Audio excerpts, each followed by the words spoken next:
सभी को जय मसीह की। भाई और बहनों, मेरा नाम सोनू है। मैं यूपी का रहने वाला व्यक्ति हूँ। मैं अपने जीवन की गवाही बताना चाहता हूँ कि परमेश्वर को महिमा मिले उन चीज़ों से, और ये गवाही आप लोगों के जीवन में भी, आप लोगों के जीवन में भी काम करे और विश्वास को मजबूत करे। मैं प्रार्थना करता हूँ प्रभु से।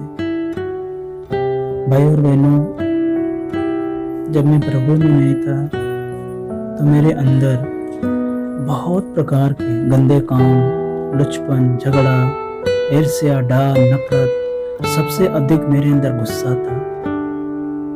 मैं सच में आपको एक बात बताना चाहता हूँ, मैं इन चीज़ों से छुटकारा चाहता था। मैं बहुत पूजा पाठ करता था। मैं यहाँ तक कि रुद्राक्ष का माला भी अपने अंदर पहनता था।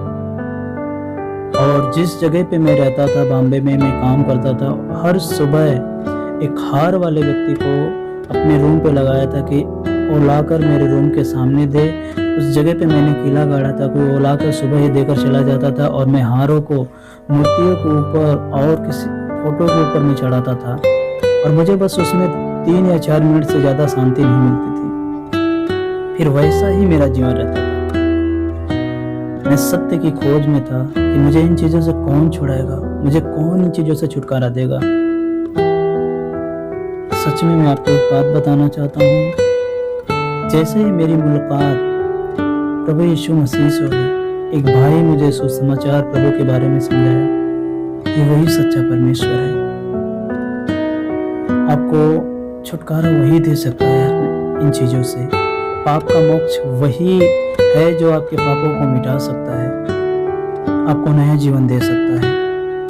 मैं सच में आपको एक बात बताना चाहता हूँ। जैसे ही मैं चर्च में गया उस भाई के साथ, मेरे साथ ऐसा एक घटना हुआ जो कि सच में मैं आपको एक बात बताना चाहता हूँ, वैसा मैं कभी भी अपने जीवन में अनुभव ही नहीं किया था। जिस चर्च में मैं गया, उस चर्च में मैं परमेश्वर के वचन बांट रहे थे, परमेश्वर के दास। उन चीज़ों को मैंने सुना, सच में मैंने इन चीज़ों को देखा कि सच में मैंने ऐसा कभी भी नहीं सुना। मैं बहुत जगह जाता था मगर ऐसा मैं कभी भी नहीं सुना। और सच में जैसे ही सभा खत्म हो गई, सभा खत्म होने के बाद कुछ लोग मेरे पास आते हैं, बोलते भैया तुम्हें क्या तकलीफ है, बताइए, अपना नंबर दीजिए और तुम मेरा नंबर लीजिए कि कुछ भी प्रॉब्लम हो ना मुझे बताना। और सच में मैं आपको एक बात बताना चाहता हूँ, मेरे अंदर इतना अनुभव आया, इतना कुछ अंदर होने लगा मेरे, सच में किस जगह पे मैं आया हूँ। ऐसा प्रेम तो मैं लोगों के अंदर कभी देखता भी नहीं हूँ। आज सब लोग अपने काम के अंदर व्यस्त हैं। मुझे इतना बनाना है, मुझे ये चाहिए, मुझे उतना बनाना है, मुझे उसके पास जाना है, उसके। आज कोई भी व्यक्ति किसी के पास बैठकर उसका तकलीफों को नहीं बांटता, उसके तकलीफों को नहीं जानने की कोशिश करता। और लोग इतना व्यस्त हो चुके थे। सच में मैं चर्च में जाने के बाद, उस सभा में जाने के बाद, मैं बहुत परमेश्वर के प्रेम को समझ पाया। मैं सच में आपको एक बात बताना चाहता हूँ। जैसे ही मैंने परमेश्वर को धीरे धीरे धीरे अपने जीवन में देखा कि सच में मैं इतना करीब उसके जा रहा हूँ, सच में मैं उतना ही अपने करीब परमेश्वर को पाता गया।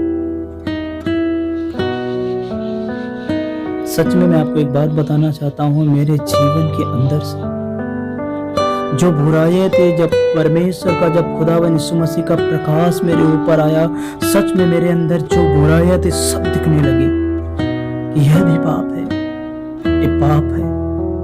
मैं इस कचरे के अंदर कैसे जीता था, मैं कैसे इसमें जीता हूँ।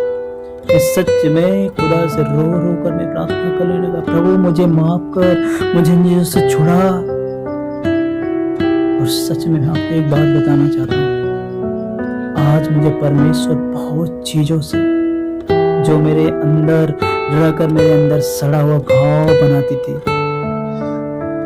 नफरत वाली जो बातें थी, उन चीजों को परमेश्वर प्रभु ने मेरे अंदर से मिटाई। जो अंदर मेरे गुस्सा था, प्रभु ने मेरे उन चीजों के गुस्सा को एकदम नॉर्मल कर दिया। मैं एक दूसरे के ऊपर दोष लगाता था, प्रभु ने मेरे अंदर से उन चीजों को धीरे धीरे खत्म कर दिया। भाई और बहनों, मैं सच में आपको एक बात बताना चाहता हूँ, प्रभु के सिवा ऐसा कोई जीवन देने वाला ही व्यक्ति नहीं है। जैसे कलाम मुकद्दस बाइबल बताती है, तुम सत्य को जानोगे, सत्य तुम्हें स्वतंत्र करेगी। सच में मैंने जैसे ही सत्य को जाना, मेरे अंदर जो कचरा था, जो शैतान का स्वभाव था, जो सांसारिक स्वभाव था, प्रभु ने उन चीजों पर मुझे आजादी दी। मैं आज अपने आप को स्वतंत्र समझता हूं कि सच में प्रभु ने मुझे इन चीजों से छुड़ाया। बीमारी से भी खतरनाक, कैंसर से भी खतरनाक, एड्स से भी खतरनाक जो मेरे अंदर बीमारी थी, प्रभु ने मेरे अंदर से इन चीजों को निकाला। सच में भाई और बहनों, मैं सच में आपको एक बात बताना चाहता हूँ, वो बहुत दयालु है। जब उसके पास करीब जाते हैं, खुदा से कहते हैं, खुदा तू हमें माफ कर, इन स्वभाव से मुझे छुड़ा, अपना स्वभाव हमारे अंदर डाल, तो डालता है। मालूम है क्यों? क्योंकि उस समय हम अपने आप को उसके ऊपर उड़ेलते कि खुदा हमारा जीवन ऐसा है तो बदल। परमेश्वर का वचन कहता है, अगर तुम मेरे निकट आओगे तो मैं भी तुम्हारे निकट आऊंगा। मैं सच में भाई और बहनों आपको एक बात बताना चाहता हूं, अगर आप भी अपने जीवन में छुटकारा चाहते हो, आप भी अपने जीवन में परिवर्तित होना चाहते हो, एक अच्छा जीवन जीना चाहते हो मसीह में, मसीह के पीछे चलने के लिए, सच में मैं आपको एक बात बताना चाहता हूं, आप परमेश्वर के करीब जाएं, ईमानदार बने। जो भी आपके अंदर कमी है, खुदा के सामने रखे, कहें कि प्रभु मेरे अंदर ये बातें हैं, मेरे अंदर से निकाल। मैं सच में आपको एक बात बताना चाहता हूं, आपको छुड़ाएगा उन चीजों से जैसे मुझे छुड़ाया। मैं गर्व करता हूं कि यीशु मेरा प्रभु है। भाई और बहनों, मैं एक गवाही के प्रस्तुत में रखना चाहता हूं, मेरे जीवन में प्रभु ने बहुत काम किया, बहुत काम किया। आने वाले समय में मैं अपनी गवाही और शेयर करूंगा कि परमेश्वर की महिमा हो। अगर भाई और बहनों ये वीडियो आप देख रहे हैं तो सच में केवल आप इसे देखकर नजरअंदाज मत कीजिए, इसे देखकर अपने जीवन में उतारिए कि जैसे इस भाई को, जैसे मुझे, सोनू को जैसे छुड़ाया, वैसे परमेश्वर आपको भी छुड़ा सकता है, मुझे भी छुड़ा सकता है। ये विश्वास अपने अंदर कीजिए। बहनों बहनों सबको जय मसीह की। मेरा इतना ही था। आने वाले समय में मैं और वीडियो बनाऊंगा अपनी गवाही में, जो परमेश्वर मेरे जीवन में काम किया है। सारी परमेश्वर को ये महिमा मिले, यीशु के नाम में आमीन।